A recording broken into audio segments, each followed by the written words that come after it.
पति, पत्नी और नौकरानी। शीतल और अभिमन्यु की शादी को 5 साल हो चुके थे, लेकिन अभी तक उनका कोई बच्चा नहीं हुआ था। इसकी वजह से शीतल और अभिमन्यु परेशान रहते थे, लेकिन उन दोनों से ज्यादा परेशान थी शीतल की सास, यानी अभिमन्यु की मां जानकी देवी। जानकी देवी चाहती थी कि जल्दी से जल्दी उनकी गोद में पोता या पोती आ जाए, और इसीलिए वो अपनी बहू शीतल को लेकर एक दिन हॉस्पिटल पहुंची। डॉक्टर मैडम, जरा ठीक से चेक करके बताइए ना, कई बड़े बड़े डॉक्टर को दिखाया है, लेकिन मेरी बहू मां ही नहीं बन पाती। मैंने शीतल को बहुत अच्छे से चेकअप किया है। देखिए, बात यह है कि शीतल के अंदर मां बनने की कैपेसिटी नहीं है। ये आप क्या कह रही हैं डॉक्टर साहब? कोई तो इलाज होगा ना, कोई दवाई दे दीजिए। देखिए, कुछ प्रॉब्लम ऐसी होती है जिनका कोई ट्रीटमेंट नहीं होता। आई एम सॉरी टू से, लेकिन शीतल कभी मां नहीं बन सकती, क्योंकि उसके यूट्रस में अंदर से ही कुछ प्रॉब्लम है। घर आने के बाद क्या हुआ माँ? कहाँ लेकर गई थी आप शीतल को? अरे कहाँ लेकर जाती, डॉक्टर मैडम के पास ले गई थी, लेकिन तेरी बीवी तो कभी माँ बन ही नहीं सकती। मम्मी जी, इसमें मेरी क्या गलती? अगर अंदर से कोई प्रॉब्लम है तो उसमें मैं भी कुछ नहीं कर सकती। जानती हूँ, यह बात डॉक्टर के मुंह से सुन चुकी हूँ। अब दोबारा मेरे सामने इस बात का गाना मत गा। अरे माँ, परेशान होने की जरूरत नहीं है, हम सोचते हैं ना कुछ। अरे क्या सोचेगा तू, जब डॉक्टर कह चुका है कि तेरी बीवी मां नहीं बन सकती, तो बता क्या सोचेगा तू? कहां से लाएगा बच्चा? माँ, ये तो मैं भी नहीं जानता। अभिमन्यु, क्यों ना हम अनाथ आश्रम से एक बच्चा गोद लिया है? क्या फर्क पड़ता है बच्चा हमारा हो या गोद लिया हुआ? आई बड़ी बातें बनाने वाली, क्या फर्क पड़ता है? अरे क्यों फर्क नहीं पड़ता? मुझे इस वंश को आगे बढ़ाने के लिए मेरे बेटे का खून चाहिए, किसी दूसरे का नहीं। लेकिन माँ, अब जानती है कि ये अब पॉसिबल नहीं है। मैं कुछ नहीं जानती। मैं किसी पराये की औलाद को इस घर में अपना पोता या पोती बन के बढ़ता हुआ नहीं देख सकती। मेरा वंश मेरे बेटे के खून से ही आगे बढ़ेगा। लेकिन मम्मी जी, ऐसा कैसे हो पाएगा? आप अच्छी तरह जानती है ना, मेरा और अभिमन्यु का बच्चा नहीं हो सकता। तो मैं अपने बेटे की दूसरी शादी करवाऊंगी, और अपनी दूसरी बीवी से यह मुझे बच्चा पैदा करके देगा। ये आप क्या कह रही हैं माँ? मैं किसी और से शादी नहीं करने वाला। मेरे रहते हुए आप अभिमन्यु की शादी किसी और से करवाएंगी मम्मी जी? आप ऐसा कैसे कर सकती हैं? तू बस देखती जा बहू, मैं ऐसा कैसे कर सकती हूँ। कुछ दिनों के बाद, अभिमन्यु, मैंने तेरे लिए लड़की ढूंढ ली है। माँ, मैं आपको कितनी बार समझाऊं, मुझे किसी से शादी नहीं करनी है। पहले मेरी बात सुन। ये जो चमेली है ना, हमारे घर में काम करने आती है, वो तुझसे शादी करने के लिए तैयार है। मम्मी जी, आप अभिमन्यु की शादी एक नौकरानी के साथ करवाएंगी? वो इसलिए क्योंकि चमेली दिखने में बहुत खूबसूरत है, बच्चा भी सुंदर ही होगा। मम्मी जी, लेकिन एक बच्चे के लिए अपने बेटे की शादी नौकरानी के साथ करवाना, क्या ये सही है? अगर अभिमन्यु ने शादी नहीं की ना, तो मैं अपनी जान दे दूंगी।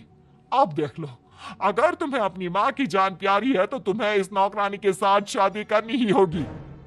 इस तरह जानकी देवी अपने बेटे अभिमन्यु की शादी नौकरानी चमेली के साथ करवा देती है। कुछ दिनों के बाद, नौकरानी से मालकिन बन के तो मजा आ गया, अब तो मैं इस घर की मालकिन हूँ। देखो, अपने आप को ज्यादा मालकिन समझने की कोशिश मत करो। एक बार तुम्हारा और अभिमन्यु का बच्चा इस दुनिया में आ जाए, उसके बाद तुम इस घर से हमेशा के लिए चली जाना। अरे जाओ जाओ, किसी और के आगे बातें बनाना, एक बच्चा तो पैदा नहीं कर सकी। बढ़िया आई, जाओ जाकर मेरे लिए कॉफी बना कर लाओ। नौकरानी मैं हूं या तुम?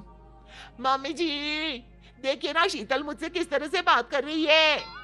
शीतल, तुम्हें पता है ना चमेली प्रेग्नेंट है, मेरे बेटे के बच्चे की मां बनने वाली है। वो जैसा कहती है वैसा करो। लेकिन मम्मी जी, वो मुझे नौकरों की तरह ट्रीट कर रही है। अरे तो करेगी ना, वैसे भी बहू तुम हो किस काम की, एक बच्चा तो पैदा नहीं कर सकती। जाओ अब घर के सारे काम करो और चमेली को आराम करने दो। थैंक यू मम्मी जी, भगवान आपका भला करे। आप नहीं होती तो मैं नौकरानी से महारानी कैसे बनती? देखो, तुम्हें जो चाहिए सब मिलेगा, खूब खाओ पियो, मजे की जिंदगी जियो, लेकिन बस मुझे एक बच्चा पैदा करके दे दो। कुछ दिनों के बाद, मम्मी, बच्चे के लिए आपने मेरी शादी चमेली के साथ करवा तो दी, लेकिन दिन और रात का चैन मिट गया है। सारा दिन शीतल और चमेली की बहस चलती रहती है। अब शीतल को इस घर में रखने से क्या होगा? मैं तो कहती हूं उसे घर से निकाल दो, है भी किस काम की। मैं ऐसा नहीं कर सकता माँ, वो मेरी पत्नी है, उससे बहुत प्यार करता हूं मैं। तुम्हारी पत्नी चमेली है, चमेली, उससे प्यार करो। अरे तुम्हारे बच्चे को जन्म देने वाली है वो। अभिमन्यु, मैं खुद ही इस घर से चली जाती हूँ। वैसे भी अपने ही घर में नौकरों की तरह रहकर परेशान हो चुकी हूँ। घर की नौकरानी मेरे ऊपर हुक्म चलाती है, वो तुम्हारी पत्नी बन चुकी है। अब मेरा इस घर में क्या काम? अभिमन्यु के बार बार रोकने पर भी शीतल उस घर से चली जाती है। कुछ दिनों के बाद चमेली एक बच्चे को जन्म देती है। भगवान ने मेरी सुन ली, मेरे बेटे का घर भर गया, उसका अपना बच्चा इस दुनिया में आ गया। मम्मी जी, बच्चे को हाथ लगाने से पहले मेरी एक शर्त तो सुन लो। तुम कहना क्या चाहती हो चमेली? आपकी मम्मी को बहुत शौक था ना अपने पोते को खिलाने का। अब देखो, इस दुनिया में हर चीज की कोई ना कोई कीमत तो होती है। तुम अपनी आधी प्रॉपर्टी मेरे नाम कर दो, बच्चा तुम्हारे नाम। अरे लेकिन मैंने अपने बेटे से तुम्हारी शादी करवाई है, अब ये सौदेबाजी कहां से आ गई?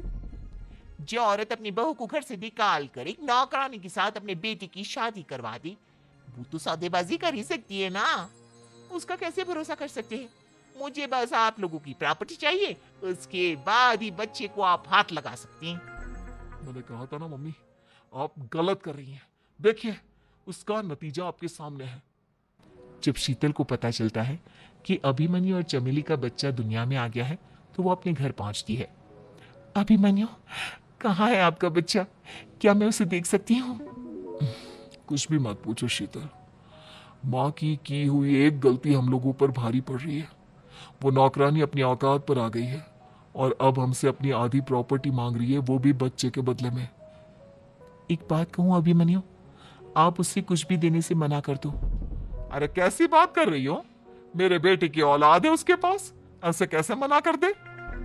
मम्मी जी, वो अभिमन्यु का बच्चा नहीं है, वो चमेली और उसके बॉयफ्रेंड का बच्चा है। ये तुम क्या कह रही हो शीतल? ये देखिए वीडियो, चमेली और उसका बॉयफ्रेंड आपस में बातें कर रहे हैं कि उन दोनों ने मिलकर आपको बेवकूफ बनाया है और अब इस बच्चे के बदले आपसे प्रॉपर्टी भी हड़प लेंगे। हे भगवान, ये मुझसे क्या हो गया? ना तो बच्चा मिला और अपने बेटे की नौकरानी के साथ शादी करवा दी सो अलग। अब क्या होगा? मुझे माफ कर दो शीतल, मेरी वजह से तुम्हें बहुत तकलीफ हुई है। अभिमन्यु, मैंने कहा ना, उस नौकरानी को उसके बच्चे सहित इस घर से बाहर निकाल दो। लगता है मेरे अभिमन्यु का बाप बनने का सपना अधूरा ही रह जाएगा। अभिमन्यु, अपनी मम्मी से कहो कि परेशान ना हो। आपको याद है एक बार हम एक IVF सेंटर गए थे, मैंने फिर से वहां जाकर बात की थी और आपको पता है इस बार मैं प्रेग्नेंट हूँ, क्योंकि हमने वहां पर प्रोसीजर करवाया था जिसकी वजह से मैं प्रेग्नेंट हो गई थी और इस बात का पता मुझे बस कुछ महीने पहले ही लगा है। हमारा बच्चा इस दुनिया में आने वाला है अभिमन्यु। मुझे माफ कर दो शीतल बहू, मुझसे बहुत बड़ी गलती हो गई। कोई बात नहीं माँ, लेकिन अब हमें उस धोखेबाज नौकरानी को इस घर से बाहर निकालना है और इस घर की मालकिन को वापस घर लाना है, वो भी अपने बच्चे के साथ।